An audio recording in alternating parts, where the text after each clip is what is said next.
There he What's is, going on? Robby Smith, the voice of Beat the Streets extravaganzas in New York City. How's it going? Good, man. Good. How you doing? Good, good. How have you been? I good, busy. We just me and my wife just moved back to Colorado. We are now going to be living here. I had due to Corona, I got let go from the Wildcat Wrestling Club, and some stuff happened there, and now moving forward and then figuring out life. We're kind of all in the same situation in this crazy world we're living in right now, and it's just going well. Just keeping a positive mindset and trucking forward. It's all you can do. You can't when you hit a bump in the road, you got to figure your way out. So yeah, Yeah, that's we're but always it's saying going that good. these wrestling lessons, they're life lessons because we get knocked Yeah, around, and it's just you keep moving forward. You use the lessons that you have, the connections that you've made, and all the virtue that you built to just keep pressing on. no, for sure, for So, sure. talk about your And mindset then when you're competing. Talk about your mindset. Yeah, go ahead. Go ahead. yeah, no. So when I compete, my mindset's always on one goal, and that's to win, right? That's what everybody's goal is, but it's kind of what I'm going through right now. In the mindset of you know adversity. When you reach an adversity, how do you approach that adversity? If you're going to head it head on and figure your way out of it. And so when I wrestle, I just always try to be as positive as possibly can, and that's how I try to be my whole life. It's just positivity and and try to and put that into wrestling. And when I wrestle, that is a completely different mindset for me. And when I mean not different, but like just apply that. So when my biggest match was in 2015 at the World Championships, and I was down 7-0, adversity, right? What do you do? How are you going to come back from that and figure out what are you gonna do? And for me, it was keep a clear mind. Don't worry. Stick to the plan and just keep going forward. And it's how I live my life every day. I'm a positive person, and I try to stay positive in all moments of time, and just keep chugging along. And that's what keeps me where I am. I have fun when I wrestle, and I try to tell people all the time, the youth, like when you're going out there, it's a sport. Don't put yourself down. Don't always keep your head up. Always keep going forward. When you're down in a match, it's not time to cry. It's time to figure out how to get better, or what's the position you can do to score points. You can only do one thing at a time, and it's what you can keep in control of. You can control your feet, your pace, your hands, your mindset. You can't control the score all the time, but that's how it is also in life. You can control what you do, how you act, what goes on in your mind, and that's kind of how I live my life, and I live it every day like that. That's how I am where I am today. So it's been awesome. It's been an awesome ride, and it's been distilled in me by my parents. It doesn't come just naturally sometimes. It's how you grow up, and I was lucky to have a wonderful family and great parenting. So yeah, That's awesome. I think a big misconception a lot of people have is they look at an optimist like yourself, a positive thinker, and they think that means, well, Robby Smith never has bad days. He never gets negative. He never gets down on himself, which I know because a lot of people, the same thing with me. And it's a misconception. Like we have bad days too. So yeah. talk about how you deal with that when those negative thoughts start coming in. Do you talk yourself up? Do you actively focus on the positives? What do you do? Communication, honestly, communication is super key to me. It's if it's talking to my wife, it's talking to my coaches, talking to my parents. It's the village you build around you. An athlete can't do it by itself. If an athlete tries to do it by himself, typically doesn't succeed. Yeah. You have to have that village built around you, and that's who I communicate with. That group of core people in my life that I can talk to. So communication is huge. When I do have a bad day, when I do, and sometimes it happens in the everyday life, but if it happens in the room at that point in time, when it's in the room, that day's over. That bad day's over by the time I get out of that room, and it's a new day. I step into that room the next day, and it's a new day, and I start off fresh, clear the mind, and just start going. And I never say there's never really a bad day. There's always learning lessons. A loss is a learning lesson. If you had a bad day in a tournament, that's not a bad day. If you lost, it's just a learning lesson, and it's how you come back from that. So if I have a bad day in life or a bad day in a room or whatever, I reevaluate what happened that day or in the room or what's going on and see how I can change that to be positive. But yes, there's never no one ever just lives life all happy go lucky. Live. I might have a frustrating, and why am I frustrated? What's going on? Do I have to communicate with somebody to get that frustration out? Because once you voice it, it's out there, and then you can do something to it. Where if you don't voice that or don't get it out there, you never can do anything with it, and you fester with it. And I've done that where I'm sitting there and I'm grumpy, and sometimes somebody's like, "What's up?" And that's all it takes is just somebody asks me, "What's going on?" You just sometimes I verbally vomit on them. I apologize for it, but that's what happens. And then I'm like, oh, that's what it was. And so that's what I really based my whole life on is if I'm having something going wrong, I can communicate it. And once I can communicate, that's the biggest thing for me. That's a huge point, and I don't think that's come up on Meeting of the Minds, and it should. That should be given its due regard, because I would say that's the thing with me too, being more of a verbal person. Also, Yeah, it's a lot of times, like you said, speaking to your wife, speaking to your workout partner, speaking to a yeah. coach, to a teammate. A lot of people, when they get down, they internalize it, and Hmm. then they stay locked in on themselves as opposed to stepping outside of themselves a little bit. That's a very important point. And also too, it can also You go know, the other way. And that's how you can be a good team or a leader is if you see somebody having that rough day, just and all it needs is for you to say, hey, how you doing? Or what's going on? And they might verbally vomit on you. So listen to them and help them that way. So I've had it both ways. And I've even done it with coaches. I've just, me and my coach Momir or Mark Halverson, where we sit there and I'm like, what's going on? Like, why are you this way today? And you never know what's going on. And that's the biggest thing is in my mind is communication. Because if I internally hold everything in, I'm tighter, I'm tense, my mind's not in the right spot. I'm holding it all in before my matches or before practice. I go to practice, have a bad practice, go to a tournament, have a bad tournament. When all I had to do was just explain it to somebody, and maybe they might have advice for me to go the opposite way. Or I see one of my teammates doing the same thing. I go, "What's up? How you doing?" And they talk to me, and I can help them out. So I think communication is huge in a lot of people's lives, and I think it needs to be done more. I feel if we just all talk it out, I mean, we could be in a lot better shape. So yeah, that's big. Now, also, the other point you brought up there or before was that you said you never leave practice. Once you leave practice, you're on to the next day. So, yeah. is there when you're having a bad day, when it's a rough one, is it what did I learn today and then move on? Is it more just focus on what I want to accomplish and tell yourself this is one step along the way. This is part of the process.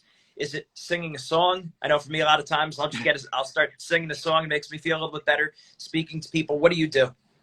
Because So I that's mean, unbelievable to a lot of people. Having a tough day, having a yeah. bad day in practice, and then when you leave the room being done with it, that's a remarkable thing. And it's not. I mean, I do my best to make that happen. Sometimes it doesn't, and that's where that communication comes in, right? But typically, when I leave the practice room, I try to take the positive out of that practice.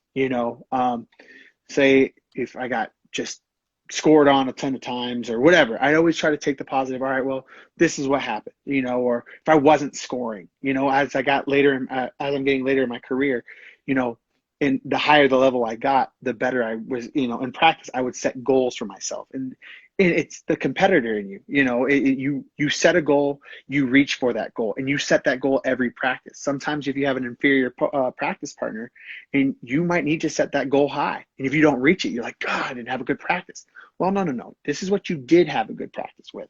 This is how your breathing was good. Your motion was good. Maybe you didn't score as many points, but your motion was good. So if I had a bad day, I try to pick out the positive. And if I didn't have a bad, or if it was festering a little bit more or something, that's when I would communicate. That's when I would go to my group, my people around me, and be like, this is what happened today. What do you think? If I had, or if I had a rough day of one of my coaches.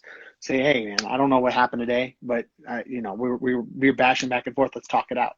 So that's really how I would do it. But also to me too is I like my outside life, and I can't bring that home with me. If I am bringing a bunch of aggression home with me, I just worked out and beat somebody up, and if I do that, bring that home with me, it's just going to fester. I'm going to stay tight, and I'm not going to focus, and I'm not going to have that.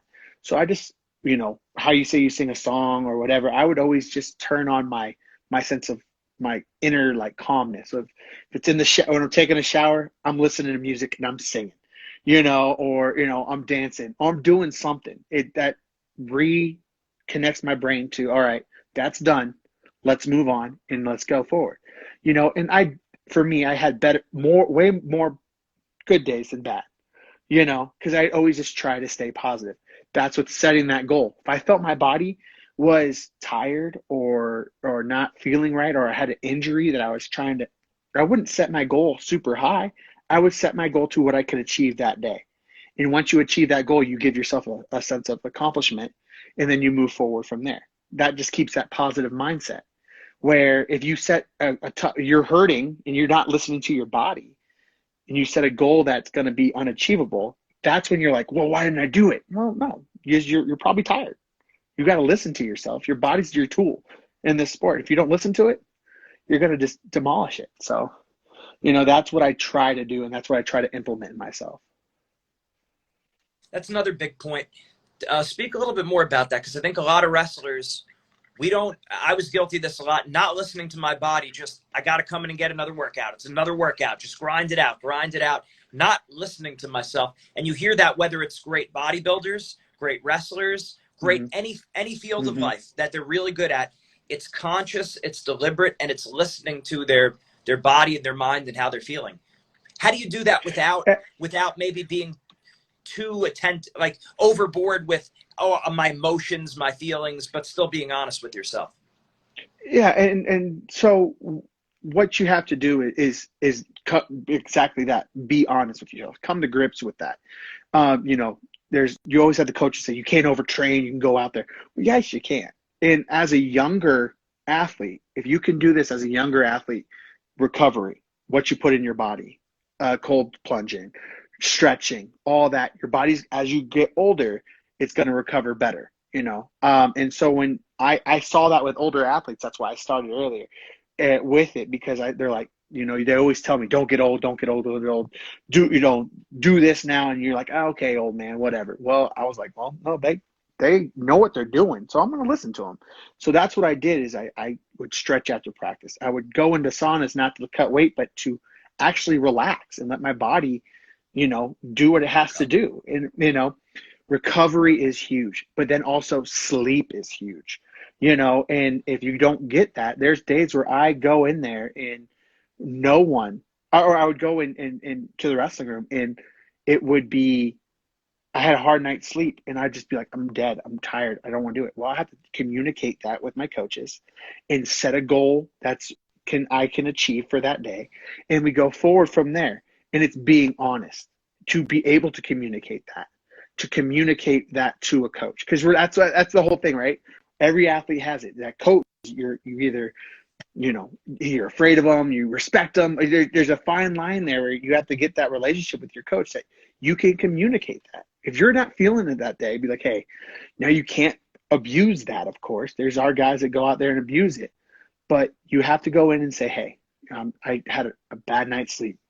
I'm not going to, just bear with me.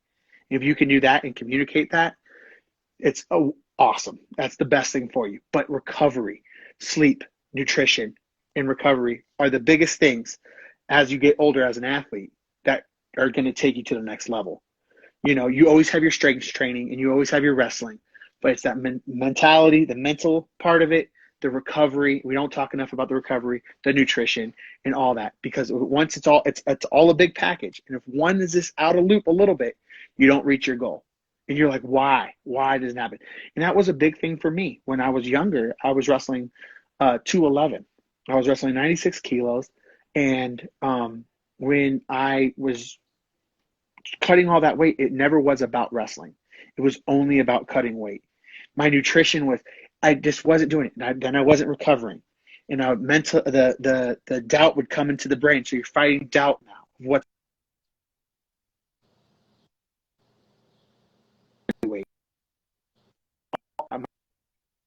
my body, my lifting came in, my recovery got better. It just all fall in the point, and that's when I really started taking leaps and bounds of what I was doing. And so, that's my biggest thing is communication, and then what you put in your body and how you treat your body. That's how you become a better athlete. I mean, I think every elite athlete will do it. It's the same way from all spectrums of sports. So Yeah.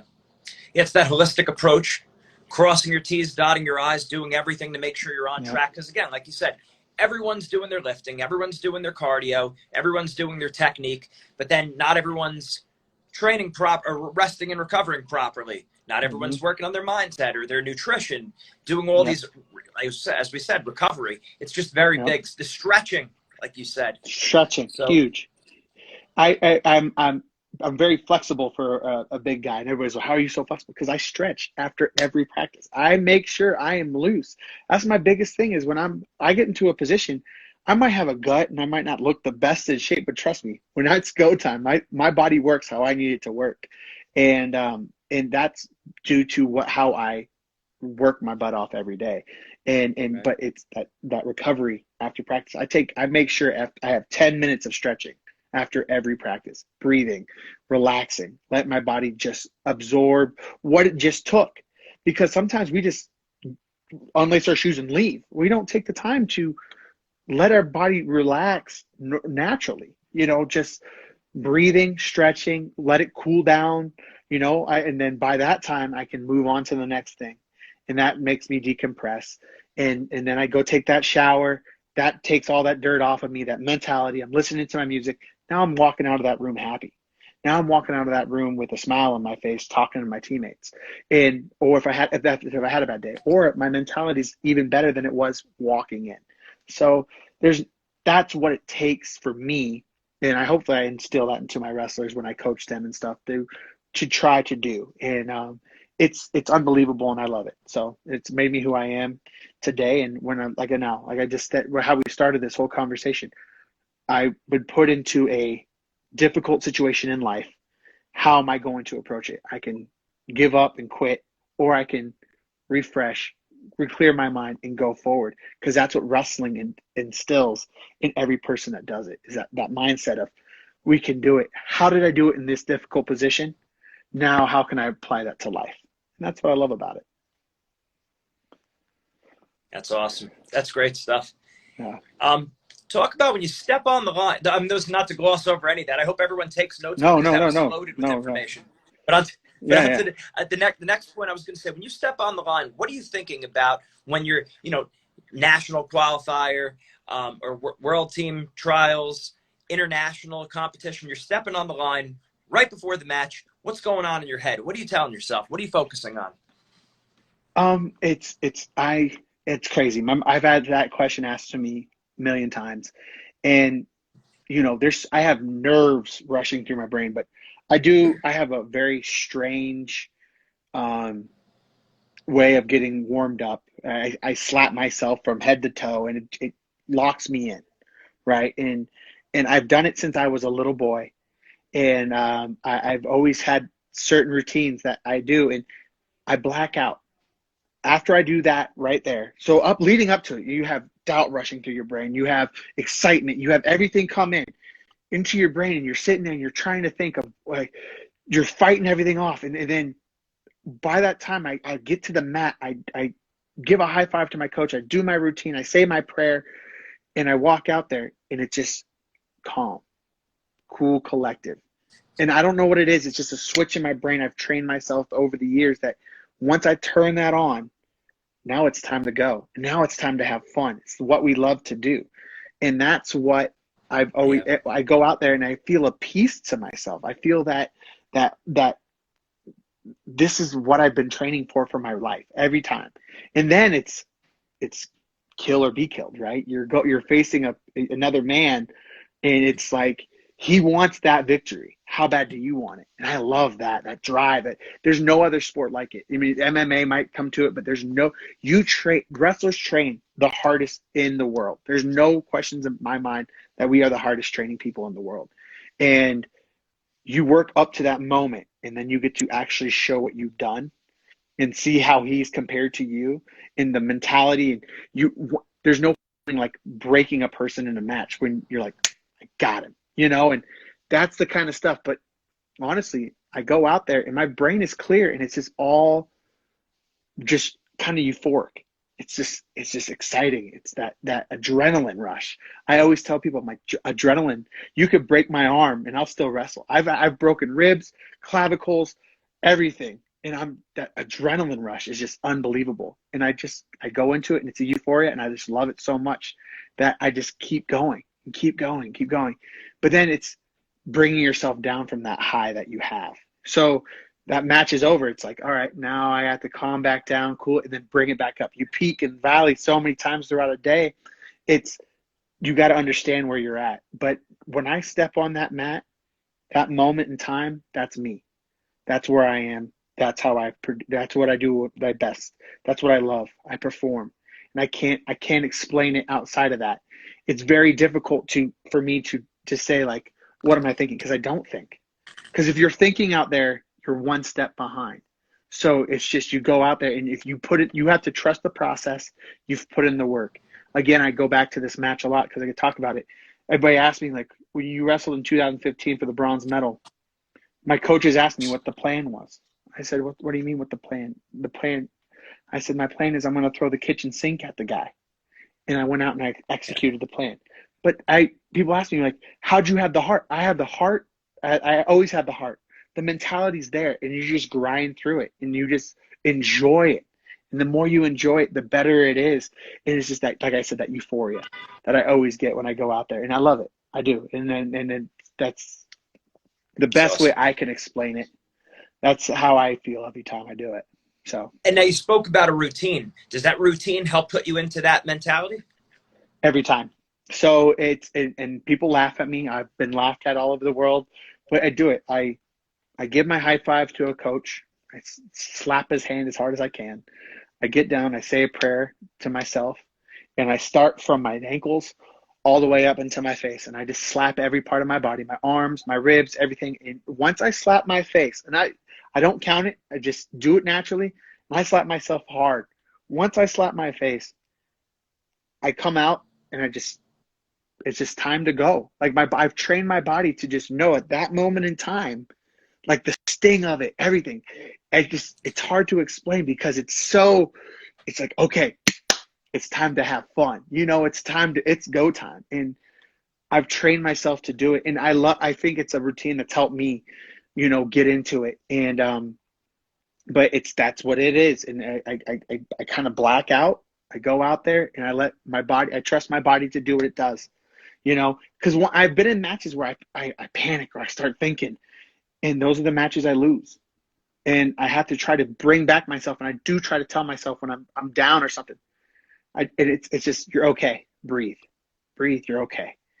You're going to chip back. When I was down 7-0, a point away, you're all right. And it's big when you have coaches. Again, back to communication. Momir in my match in the Worlds came up to me. I'm down.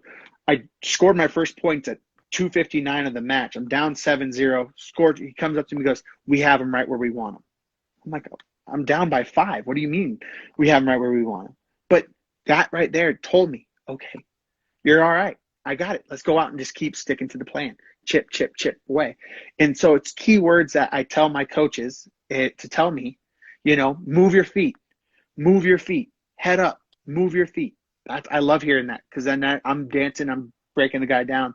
And that's just trigger words that help me throughout the match that I don't think about, but my body reacts to them because we've trained it in practice. We've done the work. My body just reacts. And that's what's so great about this sport. So, you train. Will you communicate those trigger words? Will you communicate those trigger words to the coaches ahead of time? Heck yeah. Yep. I will. And I even do it with, Joe Rao, I train with Joe Rao, and I work with Joe Rao, and I do the same thing with him.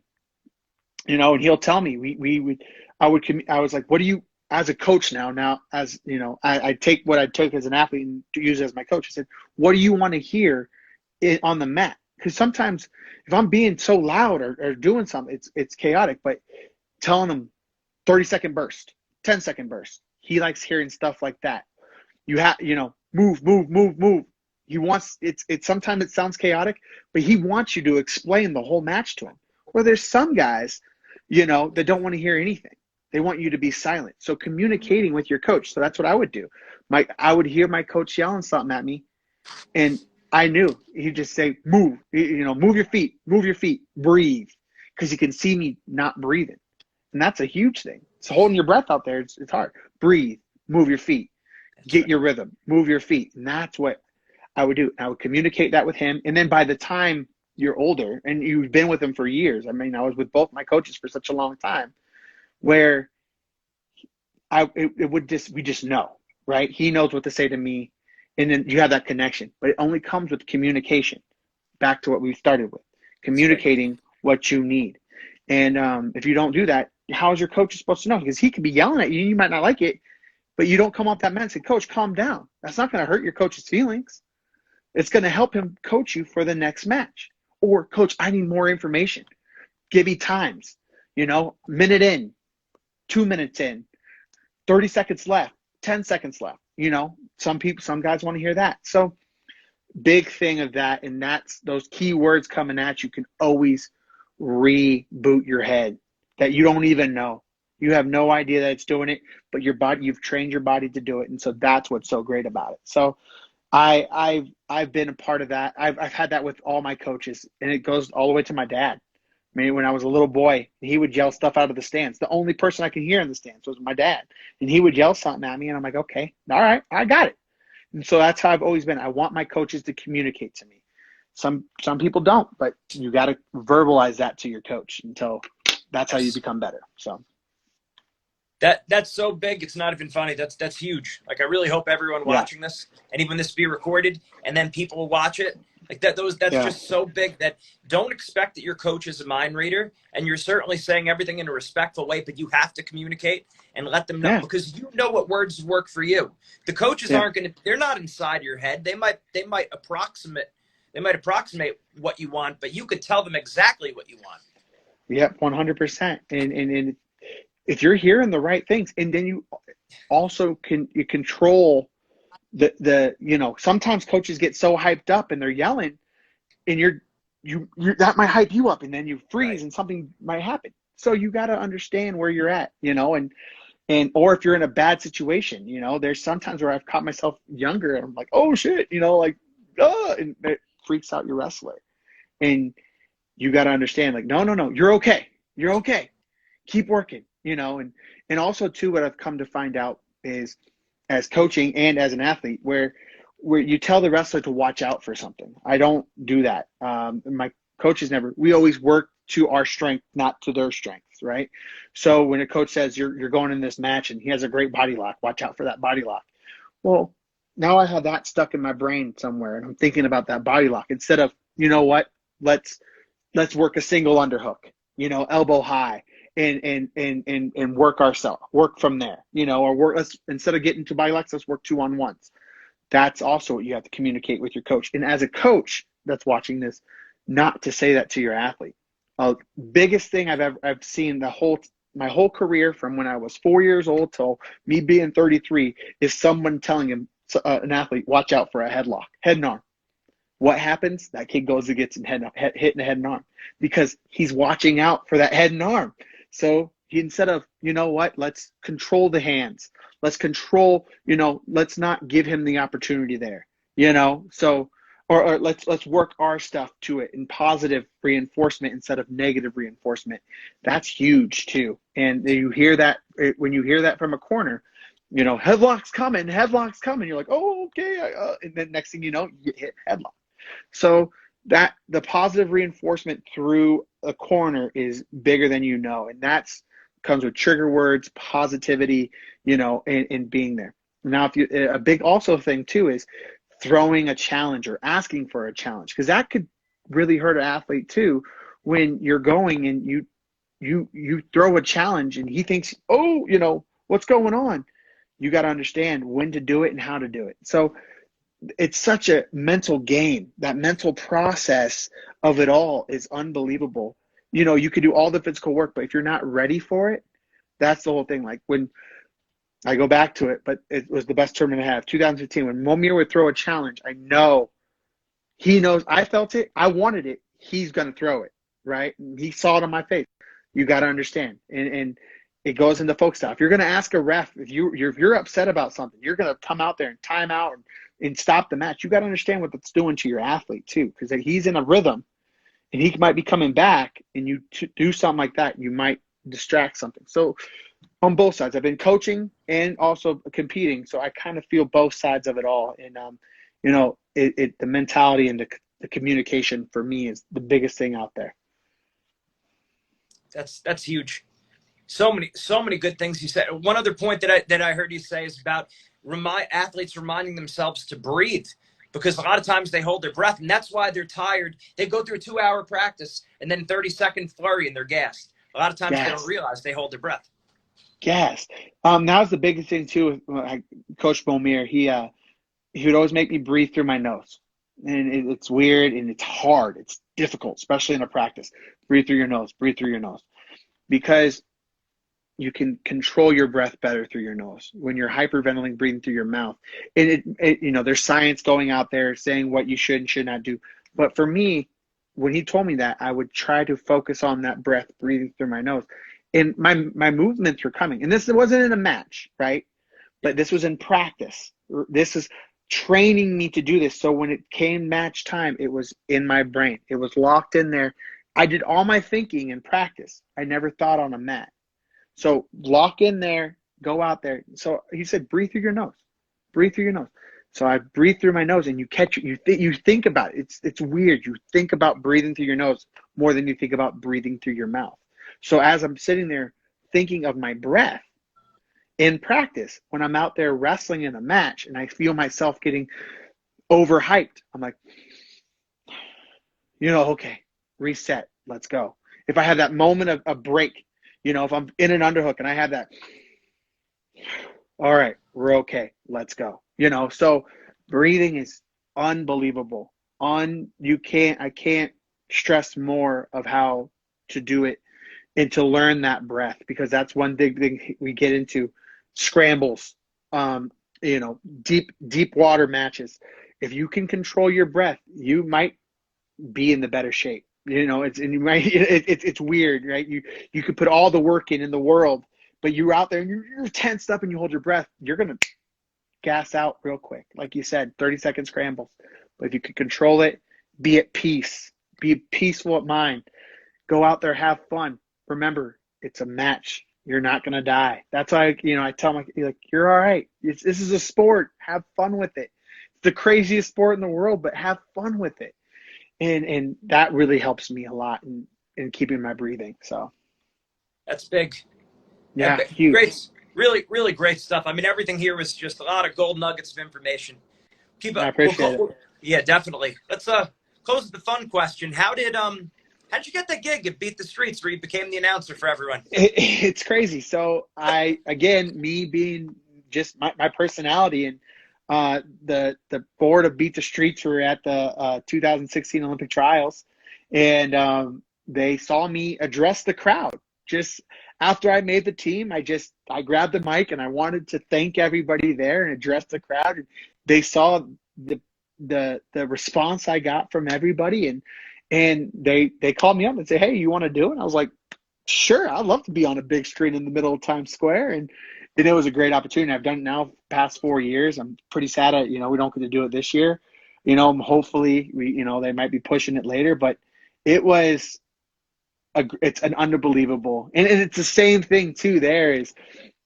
It's crazy. I've never been on a mic. I've never been in front of that many people before on a mic and addressing it. I was in the middle of Times Square. I'm 60 feet tall on a screen. I went back to what I know, wrestling. How do you do it? Breathe. I'm good. I got this. Be yourself. Go out there, have fun. And I do that every time, and they keep calling me back. So I love it, and it's a great experience. Beat the Streets is a great foundation. Getting inner city kids onto a wrestling mat and teaching them what we just talked about today, helping them through life and giving them the experiences. You can't beat that. It's the best sport in the world, and it teaches you so many life lessons that you have to learn through it to be the best in the world. And you can take those lessons that you learn and apply it to real life, and it helps you out tremendously. So That's it's the awesome. greatest sport. Yeah. That's great. That's great stuff. Like you said, and that those lessons in wrestling, they just translate from life. We came full circle in the conversation. Yes, That's we did. It was that's perfect. great stuff. Where do we send people? We got your Instagram, you got a Twitter, I'm sure. Where do we send? I'm off Twitter Off right Twitter. now. Off Twitter right now. Instagram is my biggest thing. It's right up there. RTDS Greco. I post on there. Off Twitter, off Facebook. This is my biggest social media thing right now. That you read so much going on in the world, and I was getting a little bit too consumed of it all. So I'm kind of just taking a break a little bit from those social media sites and just sticking to this, and I can Smart. share my life this way. So Awesome. Great stuff, yeah. Robby. Awesome mindset stuff. Obviously, you always have a job as a mindset coach if you want to come on No, board, because everything you I said is appreciate it. absolutely on point. So thank you very much. I hope everyone Awesome. watch this, rewatch this. Make sure you have a notebook. Make sure you take notes. That was great stuff. Thanks, Robby. Thanks for having me on. This is awesome. Absolutely. Take care, brother. Have a good one. You too.